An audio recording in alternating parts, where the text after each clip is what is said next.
नमस्कार, आप देख रहे हैं जी मध्य प्रदेश छत्तीसगढ़। मैं हूं आपके साथ रसिका पांडे। आज की बड़ी खबर में बहुत बहुत स्वागत है आपका। वक्त तो चला अब तक की तमाम बड़ी खबरें आप तक पहुंचाने का, और खबरों की शुरुआत इस वक्त की बड़ी खबर के साथ। शिक्षक भर्ती से जुड़ी हुई बड़ी खबर है। शिक्षक भर्ती को लेकर स्कूल विभाग का बड़ा फैसला सामने आया है, जहां आजीवन वैध रहेगी शिक्षक पात्रता परीक्षाओं की पात्रता। हम आपको बता दें कि एमपी टेट 2018 और उसके बाद क्वालिफाई उम्मीदवारों को राहत मिलेगी। पहले 3 साल तक वैध थी एमपी टेट के पास अभ्यर्थियों की पात्रता। अब भर्ती के लिए अलग से होगी शिक्षक चयन परीक्षा। तो शिक्षा भर्ती से जुड़ी हुई इस वक्त की बड़ी खबर हम आपको बता रहे हैं।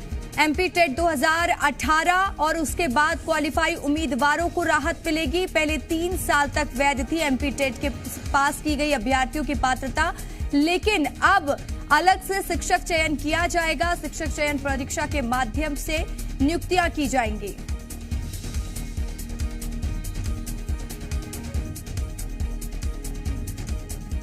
और हमारे साथ जी मीडिया संवाददाता आकाश द्विवेदी भोपाल से लाइव जुड़ चुके हैं। आकाश, इस वक्त की बड़ी खबर शिक्षक भर्ती से जुड़ी हुई एमपी टेट की परीक्षा जो 3 साल के लिए वैध रहती थी, अब अलग से चयन परीक्षा कराई जाएगी। क्या कुछ जानकारी?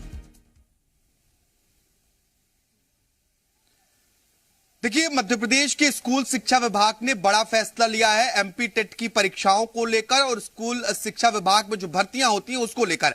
अब जो एमपी टेट की परीक्षा 2018 में आयोजित हुई थी, यानी कि 2018 के क्वालिफाइंग स्टूडेंट थे या उसके बाद की, उनकी पात्रता ये आजीवन वैध होगी। इसके पहले जो नियम थे वो नियम ये थे कि एक बार परीक्षा देने के बाद जो पात्रता होती थी उसकी वैधता महज 3 साल तक होती थी, और अगर इन 3 सालों में भर्तियां नहीं निकली तो आपकी पात्रता जो है वो अमान्य हो जाती थी। दोबारा से एमपी टेट की परीक्षा देनी पड़ती थी। अब जो परीक्षाएं आयोजित होंगी उसकी वैधता भी आजीवन होगी, यानी कि 2018 और उसके बाद इसके अलावा जो नई परीक्षाएं आयोजित होंगी, जो नए क्वालिफाइंग्स होंगे, उनकी भी जो पात्रता होगी वह आजीवन वैध मानी जाएगी। लेकिन अब जो शिक्षक भर्ती होगी उसके लिए एक अलग से शिक्षक चयन परीक्षा आयोजित किया जाएगा, और इस परीक्षा में एमपी टेट के क्वालिफाइंग स्टूडेंट ही बैठ पाएंगे। यानी कि एमपी टेट की जो परीक्षा होती थी वो महज अब ये रह जाएगी कि आप जो शिक्षक चयन परीक्षा है उसमें बैठने के काबिल होंगे। और अब ये निर्णय स्कूल शिक्षा विभाग ने लिया है। नियमों में संशोधन करने के बाद राजपत्र में इसे प्रकाशित कर दिया गया है। इसके साथ ही ईडब्ल्यूएस अभ्यर्थियों के लिए क्वालिफाइंग मार्क्स 50% दिए जाएंगे। तो देखिए, पिछले समय लंबे वक्त से भर्तियां नहीं हुई, जिसके बाद कई बार स्कूल शिक्षा विभाग को पात्रता की अवधि बढ़ानी पड़ी। 3 साल से 5 साल तक, 1-2 साल तक अवधि इन्होंने बढ़ाई, लेकिन अब जो शिक्षक हैं वो आजीवन इसके लिए वैध होंगे।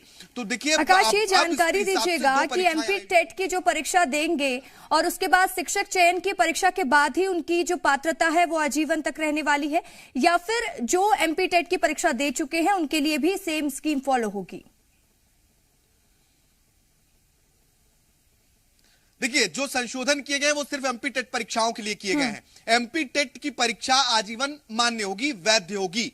अब जो इस परीक्षा को क्वालिफाई करेंगे, यानी कि पहले एमपी टेट क्वालिफाई करना अनिवार्य होगा।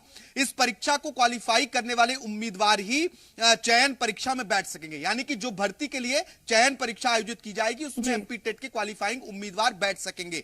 चयन परीक्षा जो होगी वो इस बात के लिए होगी कि आपकी शिक्षकों की भर्ती होनी है, और अब एमपी टेट की परीक्षा मात्र इसलिए मान्य होगी कि आप चयन परीक्षा में बैठ सकते हैं। यानी कि चयन परीक्षा में बैठना है तो एमपी टेट क्वालिफाई होना अनिवार्य है, जो आजीवन वैध रहेगी। ईडब्ल्यूएस आरक्षण के जो अभ्यर्थी होंगे उन्हें 50% क्वालिफाइंग मार्क उनके लिए मान्य होगा। ये तमाम जो संशोधन है वो स्कूल शिक्षा विभाग ने किए हैं। ठीक है आकाश, तमाम जानकारी के लिए बहुत बहुत शुक्रिया। खबरों में बने रहने के लिए आप हमारे फेसबुक, ट्विटर और इंस्टाग्राम पेज को फॉलो कर सकते हैं। लेटेस्ट अपडेट के लिए आप हमारे यूट्यूब चैनल को सब्सक्राइब भी कर सकते हैं, और हाँ, बेल आइकन पर क्लिक करना ना भूलें।